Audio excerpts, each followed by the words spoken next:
ചെങ്ങന്നൂർ പമ്പ റെയിൽപാത അന്തിമ സർവേയുമായി Indian railway. Chengannur Pamba പാതയുടെ അന്തിമ സർവേക്ക് 1.88 കോടി രൂപയാണ് റെയിൽവേ നീക്കിവെച്ചത്.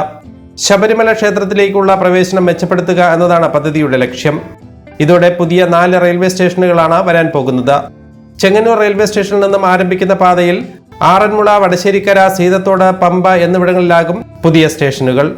നിലയ്ക്കൽ റൂട്ടിനായി ഒരു ഭൂഗർഭ ഭാഗം ആസൂത്രണം ചെയ്തിട്ടുണ്ട്. യാത്രയ്ക്ക് ഏകദേശം 50 മിനിറ്റ് എടുക്കുമെന്ന് പ്രതീക്ഷിക്കുന്നു.